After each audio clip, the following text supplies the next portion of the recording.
The interior O-line got some help this year with some recruits, transfer recruits, JeAndre Reed from Syracuse, and who's very likely going to be the starting center with Jonah Monheim going to the Jacksonville Jaguars. And then DJ Wingfield from Big Ten rival Purdue, who will probably play at the left guard position. And of course, we know that, Manuel Pregnon played guard.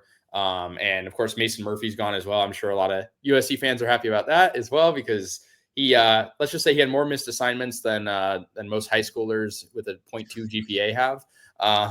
So yeah, a little light slander in there, just a little.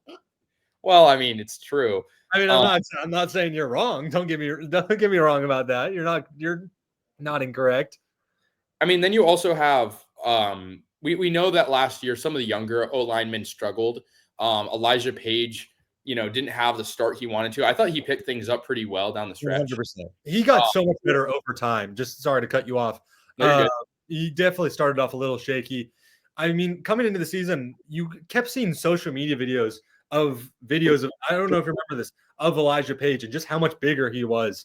And yes, he got bigger, but he wasn't necessarily the best blocker. And he did over time get a lot better. I'm excited about him this year. Yeah, the issue with him too is he has the problem with cramping. And I know that was a huge issue for him last year, and it even would sideline him in some games. He would come in and start cramping, and then they would take him out.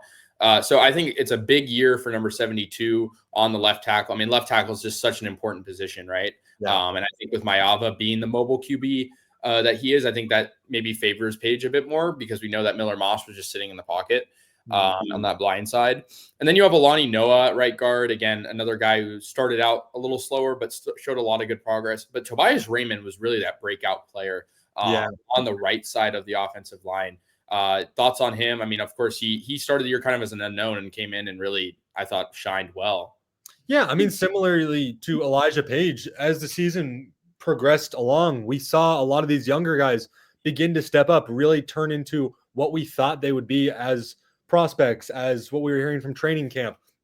I think the offensive line is going to be better than last year. And I know I'm kind of contradicting myself, because I wasn't necessarily sure of that a couple of weeks ago, whenever we talked about them, with Pregnon leaving. But I do think they're going to be better. I think Winfield and Reed are massive additions, a lot bigger than some people are really, saying. Obviously, we're talking a lot about the defensive line. You got Jarrett, you got Silver, those guys. Offensive line beefed up too, and I think they will be better.